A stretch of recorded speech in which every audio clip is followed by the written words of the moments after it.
First at 4, victims of Larry Nassar want the FBI to pay very big money for botching a sexual abuse investigation. We're going to talk about legal action involving some gold medal stars. A fourth grader shares a story with Congress no parent would ever want to hear from their own child. But all of us really need to listen to what she went through. Paula.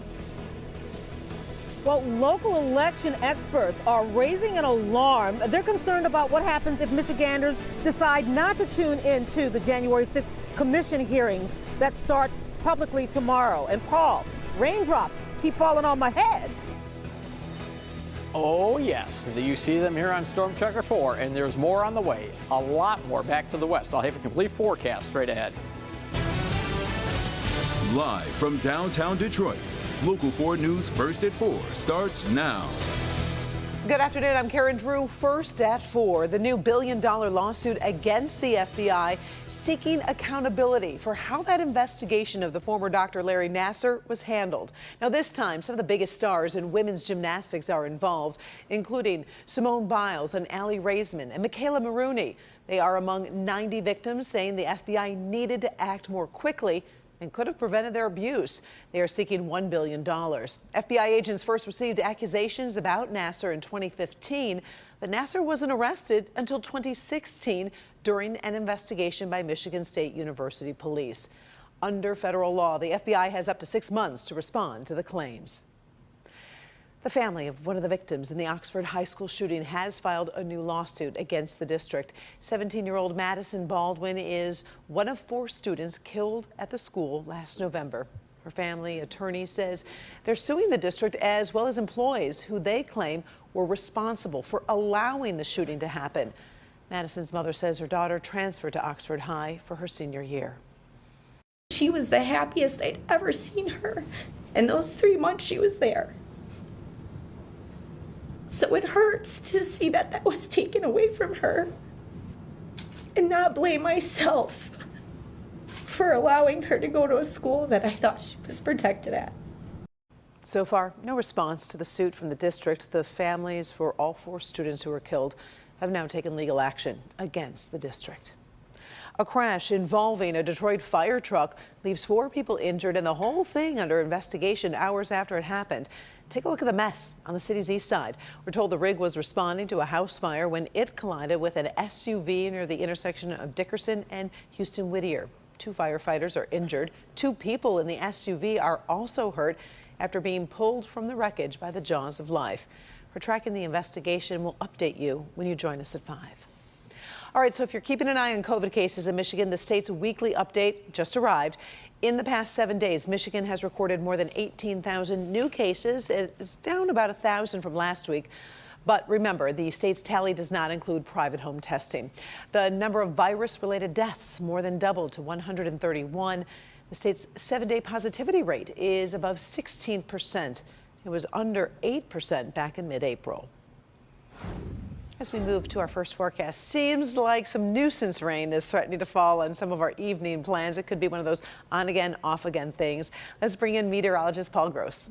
Yeah, hey, Karen, and you can see here on Storm Tracker 4, this is pretty light stuff. Not everybody is getting rain right now, but it looks like really this stuff is kind of developing right along the 696 corridor here. As you can see here from Clawson over to Berkeley, Southfield, Franklin, back toward Farmington Hills, just south of West Bloomfield here. But you can see here's 696 over to 96. So this stuff spreading into Livingston County. You can see the whole county there. Livingston County is completely inundated there with, again, just patches of light rain. And then back farther to the north here, you can see that we have one little better batch of showers here up in Sanilac County. But again, there is more of this stuff on the way, which I will show you coming up in about 10 minutes. Temps right now generally in the mid-60s to around 70 degrees. The wind is fairly light. And through the evening hours, we're going to just kind of fall slowly through the 60s with the rain increasing. Again, I'll be back with the timing and talk about rainfall amounts in just a bit, Karen. Okay. Thank you, Paul. Now, we have heard testimony on Capitol Hill about gun violence before, but I'm not sure we've ever heard the kind of story told by an 11-year-old survivor from Uvalde, Texas.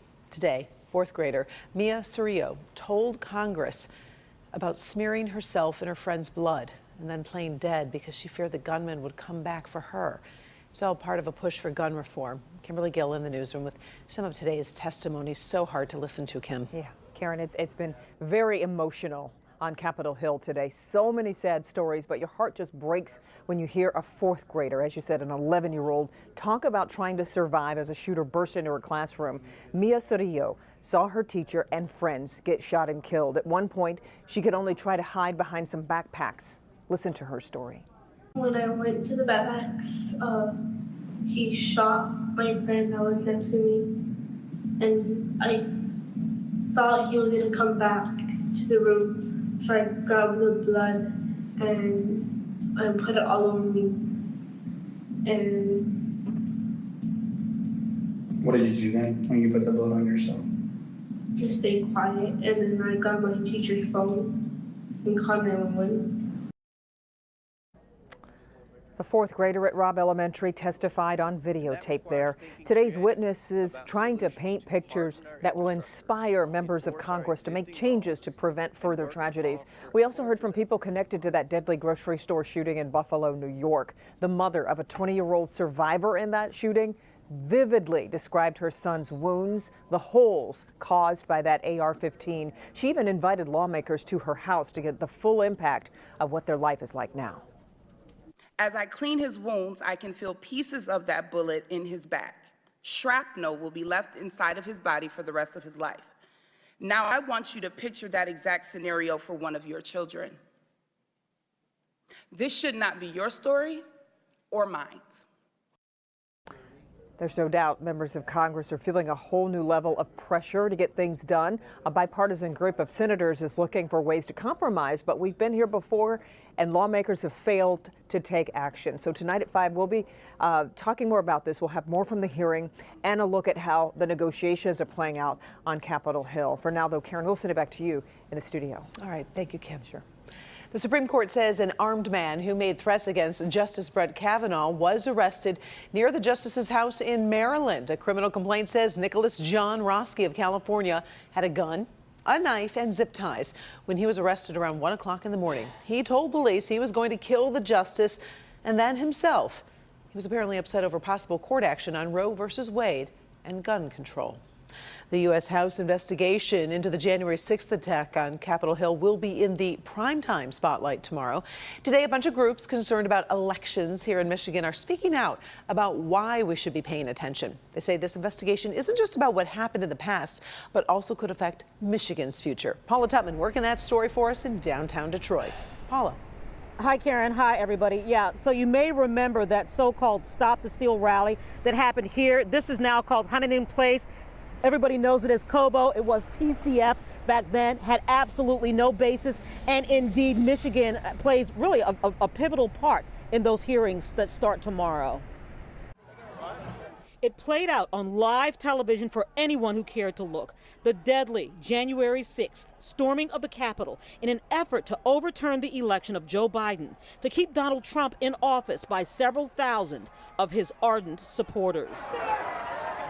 Today, though proven time and time again in many of the highest courts in the land that the election was indeed free, fair, and democratic, all has not been said or seen, but will be available when the January 6th Commission holds public primetime hearings to present its case to the American people, or at least those who care to see and listen. I'm glad to see they're finally happening because I think there's a lot of crimes that have occurred that need to be answered for. It's taking extremely too long. It should have happened within the first week. Like, exactly. It took 2 years for y'all to come up with a decision, and y'all still haven't reached a verdict or anything. Today, election experts and advocates under the umbrella of the brand Defend Democracy met to discuss why their data shows this nation is at a razor-thin crossroads for the more than 200-year-old experiment that is American democracy. Particularly here in Michigan, where vote counting was under attack at the TCF Center, and Republican electors threatened to not certify Michigan's results. Trump campaign officials, led by Rudy Giuliani, oversaw efforts to put forward a slate of 16 illegitimate electors in Michigan. MAGA Republican candidate for Michigan Secretary of State, Christina Carmano, has frequently alleged election fraud. Yet Fox Television in particular is not airing the hearings. Other Republicans are downplaying the hearings or ignoring them entirely.